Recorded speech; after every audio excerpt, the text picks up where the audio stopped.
This is Steve Orlins, President of the National Committee on U.S.-China Relations, and I'm thrilled to be joined by Sumi Terry. She is now the director of the Hyundai Motor Korea Foundation Center for Korean History and Public Policy at the Wilson Center, which is actually a recent job. You recently moved over there. She is one of America's foremost experts on Korea. Even though she has not previously participated in a national committee program, I feel like I know her because I see her on MSNBC all the time. So I'm in my home and I feel like she has been in my home many times. But welcome and thank you so much for joining us today. Yeah, thank you so much for having me on. We just had an election, a very close election in Korea. Talk about the implications of the Korean elections for both Korea's policy towards China, towards North Korea, and the United States. Sure. I mean, implications is significant. President-elect Yoon has campaigned on strong alliance with the U.S., tougher approach towards Beijing and North Korea. And he also said he wanted to restore frayed relations with Japan, and that's also very important, of course. And the Yoon administration, well, the incoming administration, has made it clear that the alliance between the United States and South Korea is really going to be the centerpiece of their foreign policy. And they want to, of course, expand the alliance beyond security and defense to more comprehensive alliance. That would be, but that would be the case for whoever becomes next president, right? Even if there was the other guy, Lee Jae-myung, South Korea has been seeking more broader expanded cooperation with the United States, and to go beyond security to issues ranging from AI, big data, quantum computing, 5G, aerospace. They call it technological alliance, cooperation on vaccines, therapeutics, nuclear energy. So that is not so different. I think that would have been the case with whoever becomes next South Korean president. But I think with Yoon, where we will see some difference will be South Korea's policy towards neighbors, and of course, North Korea. South Korea has been in recent years pursuing what they call a balancing or a hedging policy between U.S. and China. But the incoming Yoon administration vowed to shift Seoul's position vis-a-vis China. They have sent senior advisors to Washington just in recent weeks, and the message that they conveyed, this transition team conveyed to senior U.S. policymakers, is that South Korea's strategic ambiguity policy is now going to be over. In fact, it's the incoming Yoon administration advisors, they call current South Korea policy towards China one of accommodation and appeasement. This is South Korean words, it's their phrase. So now they are seeking a relationship with China that's more built on mutual respect. They said they want it to be more equal, on reciprocal basis. But they do also expect what this means is that they might have a rocky road ahead in South Korea's relationship with Beijing. So the message that the Yoon advisors is really conveying to Washington and is asking the U.S. Is to really help South Korea in the face of future non-military threats from China to combat economic coercion and use of Beijing's economic statecraft, right? And to come up with remedies. And it's because they are bracing themselves in a way for another round of sanctions, like we've seen in 2017, when China sanctioned South Korea over THAAD deployment. So if incoming Yoon administration decides to deploy additional THAAD in South Korea in response to North Korea's provocations, they're concerned that China is going to act. And so they're trying to sort of find a way, trying to find a remedy to this. I would also say, though, I think there's two things that I just want to also note is one thing that's very interesting that's going on in South Korea is shifting public sentiment on China. Many recent polls, and I can cite you, many recent polls that indicate public perception on China is worsening, right? While actually public perception of the United States is pretty positive, and even Japan, it's getting better. So there's that element. But then I do want to caveat everything I've said on South Korea's policy toward China with just one caveat, is that while incoming Yoon administration will be tougher on China and of course North Korea, one caveat that I do want to note is that the reality on the ground that they cannot ignore is that South Korea, China is still South Korea's #1 trading partner, right? South Korea's trade volume with China reaches over $300 billion annually, which is equivalent to trade volume with U.S., Japan, and Europe together. In 2020, I think South Korea's economic dependence on China was like 85%. So basically, the trade with China makes up about a third of trade for South Korea. So that is the real reality on the ground. So we will have to see how much that this incoming administration will be able to implement this new China policy. I understand that incoming President Yoon and the administration is very vocal, but we'll have to so wait and see whether they can really implement that. The inauguration is May 9th? Yes. What specific policies should we be expecting? As I was going to ask about, the trade, it's the biggest export market by far for Korean businesses, obviously responsible for enormous amounts of employment in Korea. There are tons of Korean students in China studying Chinese, and yet public perceptions, as you correctly point out, of China are dropping. But what specific policies should we expect from the Yoon administration with respect to China? How does this get implemented into kind of a real policy? Except saying we're going to cooperate with the United States, okay, but what does that mean? I think at least President-elect Yoon will be more vocal about China issues than current President Moon. He did say he will increase cooperation with democracies, especially the U.S., and resist autocracies. He's been critical about Moon Jae-in being very quiet on human rights issues in China. So I think at least he'll be more vocal about some things. I also think that, they talked about joining Quad, they talked about improving relationship with trilateral relationship with Japan. So in that sense, they were at least perception-wise, I think China might get a little bit agitated because there will be that kind of at least some maneuvering going on in that way. Also, I mentioned that deployment. It really depends on how North Korea behaves in the coming months and in the rest of the year. If the provocations really increase, I think even deploying additional THAAD is a real possibility. So these are things that China is certainly not going to like. Again, I say there is economic reality, and that economic reality will still constrain President-elect Yoon in terms of how much they can really do with China. But I did mention that the public perception has really soured on China. So I do expect, in terms of policy, I do expect that Beijing will find more assertive South Korea in the coming diplomatic talks. Even the way they were, the whole atmosphere will be still different, right? Because they will have to deal with more assertive South Korea in the coming diplomatic talks. And it is also still very possible that the Yoon administration will, at least in the short term,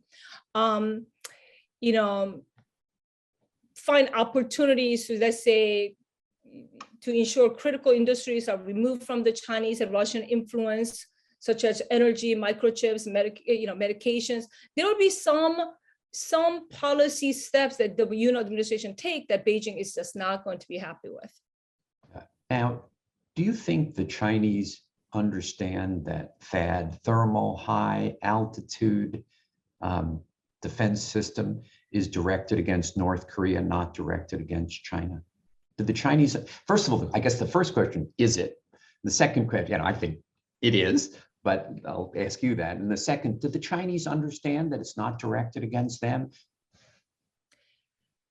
I really think they must, but the way they act is that they act like they don't understand it, right? So I don't understand their overreaction and them sanctioning South Korea in 2017 over this, that which really it was the sort of, this is what made the public start turning against China, South Korean public. So I think they really overplayed their hand there in terms of, or overreacted. But so in theory, I would like to think that they understand that this is really directed to North Korea and not China, but their actions show me that they don't understand that. Otherwise, why would they sanction South Korea? I wanted to say, hey, you guys are sanctioning the wrong Korea.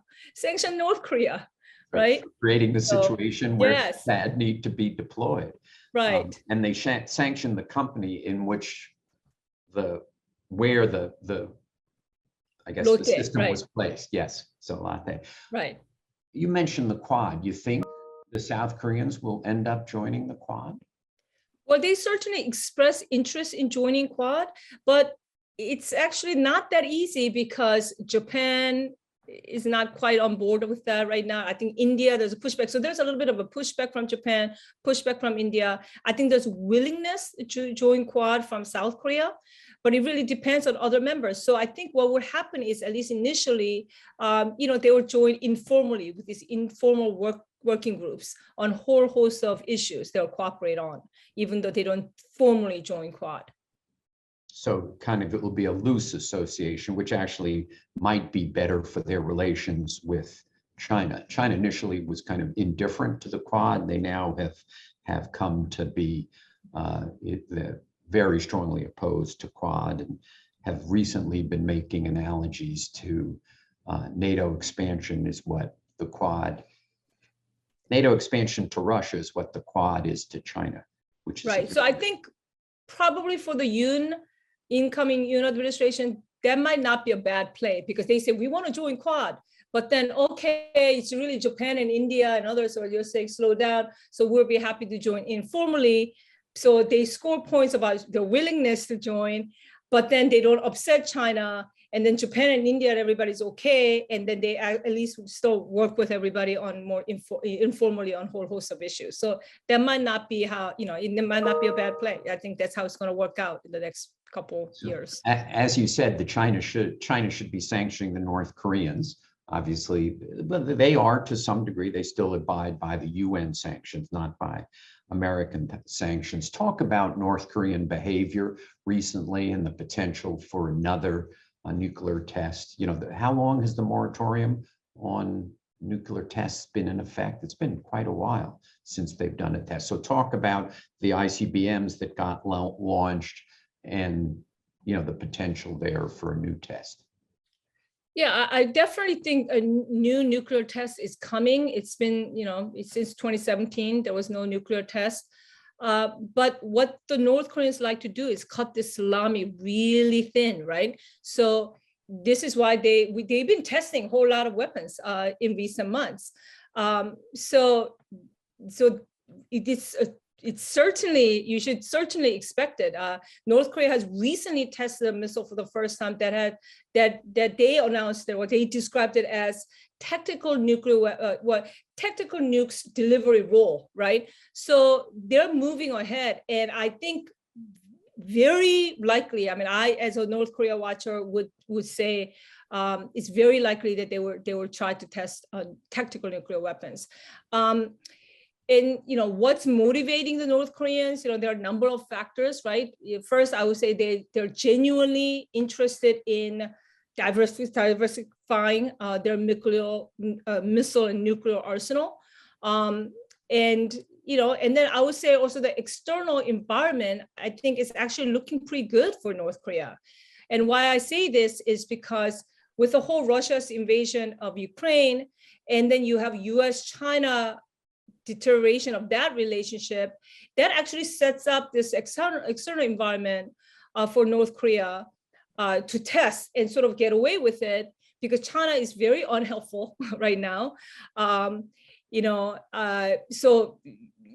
Unhelpful to restraining the United North States. Korea. I'm sorry, yeah, Chinese have been unhelpful to the United States because North Korea tested an ICBM and United Nations Security Council couldn't even come up with a condemnation. So of course, this is what I mean by, I think it sets up North Koreans quite nicely, because they could test something, and I don't think anybody would really, United Nations is not going to even really act on it.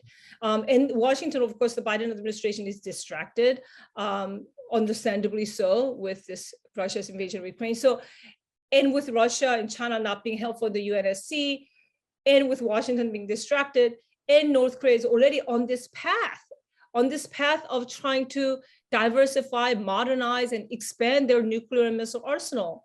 So, I'm very concerned that they're just going to go ahead and continue to expand, and there's not much that anybody can really do about it. And more escalation will be coming in the coming weeks and coming months. Kim Jong-un, one thing about North Korea is that they're very good about telling the world what they're going to do. And Kim Jong-un already gave us a very detailed speech on January 2021 on North Korea's modernization objectives. They said they want to advance their capability. And the testing is the only way to do that. That's the only way for them to learn, by either succeeding or failing. And they are looking for more survivable, credible threat, right? Multiple reentry vehicles, multiple warheads on a single missile, longer range ICBMs. So they can test Hwasong-17 in the coming weeks. They can test a ballistic nuclear submarine. They can test a tactical nuclear weapon, multiple independent reentry vehicles. And of course, they will have a series of negative implications for South Korea and the U.S. So I'm very concerned about this. How close is the testing facility to China? I mean, it's such a, North Korea itself is a small country. So I would say it's close to China, Punggye is very close to China, but even if it's not there, it's just. My understanding is that the facility itself for the testing has deteriorated over time. Right. And that the test, and it's less than 100 kilometers, so it's really close. Yeah. And that there will be significant radioactive leakage from another test, which will be dangerous for China. So isn't it actually dangerous for China too? No, I mean, China does not like it. It does not like it. But my question is, what will get North Korea to stop? Well, if China cut them off, China didn't even react to the ICBM test. Yeah. Now Liu Xiaoming, the special envoy of China, former ambassador to the UK and ambassador to North Korea from China, visited the United States recently. What was that about? Well, I was sitting in that meeting. He held a roundtable at Brookings with some Korea watchers, and he wanted to get a sense of what we all thought about North Korea and the situation with North Korea. But here was my takeaway from that conversation: China is not going to be helpful in the coming weeks and months or years on North Korea. That was the takeaway that I got. And I think why? What was his why? Because we even talked about, like, what is your red line? We talked about this. Like, we talked about, like, hey, you guys didn't react to an ICBM test. What is your red line? And they say, well, what is Washington's red line? So the sense I got is that even a nuclear test is not going to be a red line for Beijing, meaning that's going to somehow make China really crack down on North Korea. And there's a lot of conversation about a lot of points that he made about how U.S. has to give up our hostile, double standard policy towards North Korea and so on. You've heard this 100 times. So it's U.S.'s problem. We're hostile. We have double standard. We have to understand North Korea. And so the sense I got from his visit is that China is not going to put pressure on North Korea. China is not going to be helpful at all on North Korea. That's the sense I got. Is it about their view of our North Korea policy, or is it about just the increasing tension generally in U.S.-China relations? That the days, a decade ago, we did have a slightly more cooperative relationship with China with respect to North Korea. The six-party talks, obviously, the Chinese were part of the six parties. That's why I kind of said, well, why? Is this because just general deterioration in the relationship, or is this because of our North Korea policy, where they believe we should kind of reward North Korea for this moratorium and give them more carrots than sticks? Well, they always believed that. They always thought that we should give North Koreans more carrots than sticks, and we should pursue more of an engagement policy towards North Korea. But I do think this particular stance has more to do with the existing U.S.-China rivalry. We don't even have to go back to decades. We can just go to 2017. We actually got China to help us and do more on North Korea in 2017. On their maximum pressure policy, we did see China actually implementing sanctions. A lot of Korea watchers were very surprised by that, because we thought, oh, China is never going to do it. But China did. China did implement sanctions. They were pressuring North Korea, but that's 2017. That's pre-summitry, diplomacy, pre-Trump-Kim summits, and pre-Xi Jinping-Kim Jong-un summits. 2022 is a very different year than 2017. Right? In 2017, Xi Jinping has never met with Kim Jong-un, even though he has met with South Korean president multiple times. Former President Park Geun-hye came to Beijing. Xi Jinping visited South Korea. Never met with Kim Jong-un. China was actually even unhappy with Kim for a whole host of reasons, for starting from, assassinating Jang Song-taek, the second most powerful man in North Korea, uncle to Kim Jong-un, who was a conduit to China between Pyongyang and Beijing, for assassination of Kim Jong-nam, his half-brother, who was under the protection of China, for the nuclear tests and missile tests that were destabilizing the region. So China actually was, Xi Jinping, I don't think, was happy with Kim Jong-un, and they were doing more in 2017. But again, what has happened since then is Xi Jinping has met with Kim Jong-un, 4 times, 5 times. And the relationship between China and Washington being what it is, it's all tied together. And I just don't think it's realistic for us, to just think that somehow China is going to step in and help us on North Korea. And how has Russia's invasion of Ukraine affected the whole calculation, both Kim's calculation and then the incoming Yoon administration's calculation? How is that going to affect South Korea-China relations? Well, I think Kim Jong-un has, he drew all kinds of very unhelpful lessons from Russia's invasion of Ukraine, just like it drew wrong lessons from Iraq and Libya. Their leaders who give up nuclear weapons program are at serious risk of being overthrown and killed. And that lesson from Iraq and Libya, it's been only reinforced by the Russian invasion of Ukraine, right? Just because less than 2 months after North Korea signed the agreed framework, the bilateral agreement with the United States in October 1994, Ukraine, right? You remember, along with Belarus and Kazakhstan, agreed to give up nuclear weapons under the Budapest Memorandum. And in return, the other signatories of this agreement, right, U.S., Britain, and Russia, promised a guarantee of territorial integrity of these states. So yet look what happened. 2014, Putin invaded Ukraine, annexed Crimea in 2022. Right now, 2022, situation is even worse. So it's not like Kim Jong-un was going to ever give up nuclear weapons. North Korea was not. But I'm concerned that it's like even more so. Like if he could even more be committed to holding on to nuclear weapons, there is that.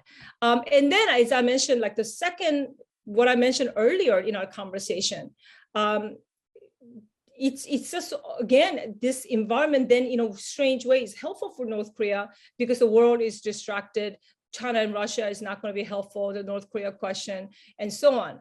So I believe North Korea actually has a wide open pathway to further escalation without any kind of fear of serious consequences to that. And then I guess with South Korea, it's kind of interesting, the kind of lesson they will draw from this is though I think it reinforced, though, a positive thing that it reinforced is that we need to rely on each other. This alliance matters. at least that's what the incoming Yoon administration advisors have said, that at least that's a positive message that they got. It's like, listen, you can't be alone. Look, Ukraine is getting all this help from US and NATO and European allies. So these alliances matter. And so that's at least a good thing that came out of this whole Russia's invasion of Ukraine in terms of the different messages that North Korea got and South Korea got out of it.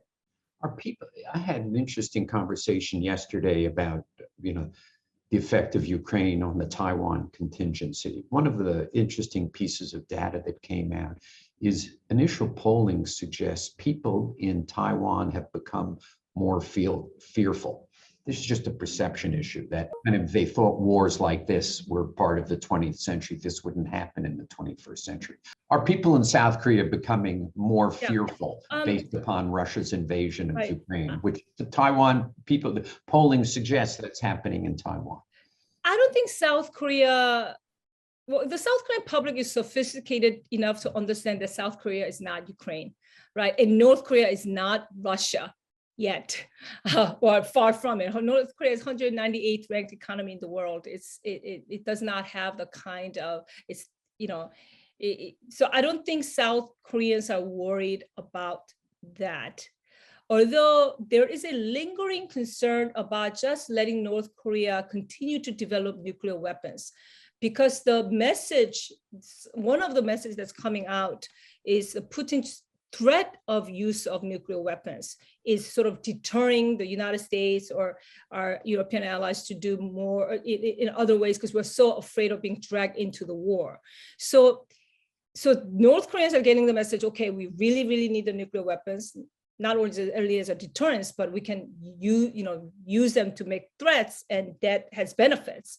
So I think South Koreans are concerned not necessarily about the war, but just allowing North Koreans to just continually expand their nuclear program. So they worry about more in the future and how North Korea might use nuclear weapons sort of as not only as a deterrence, right? It's as a deterrent card, but we use them to make threats, the kind of threats like Putin is making. So I think that's more of a concern from the South Korean perspective. It's extraordinary that after President Yoon is in office for less than 14 days, he will be hosting the President of the United States. I don't recall many instances where a newly elected leader is in office such a short time will be hosting. And obviously President Biden will be going to Seoul. He'll also be going to Tokyo. What should we expect to come out of those meetings? I think, they will have a very positive message about how Washington and Seoul are aligned, and they now, how the alliance relationship is the linchpin, the foundation for both of their foreign policies, how they're going to expand the relationship to go beyond security to this technological alliance, comprehensive alliance, very future-oriented alliance.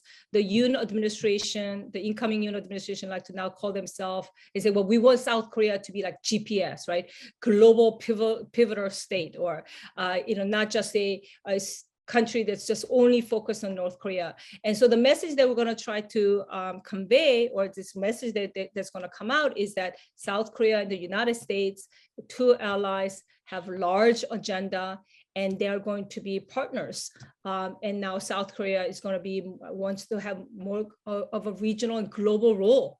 That its foreign policy is just not going to be just fixated on dealing with North Korea or just China and Japan. I think it's going to be a pretty positive message on alliance and on all the things that the allies can do together. How will they talk about China?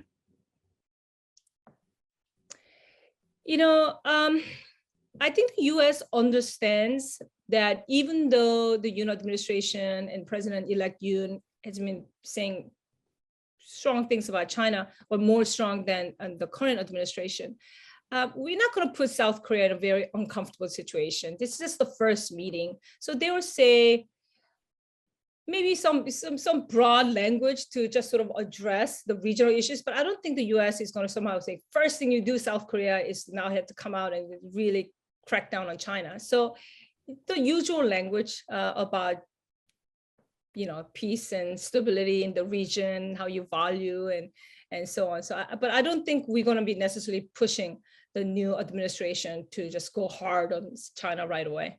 Does the business community in South Korea push the government to not take a very harsh stand vis-a-vis China in the fear that their business will be cut off? I don't know if there's necessarily a pressure kind of thing. I think the South Korean government until now just naturally understood to not try to provoke China.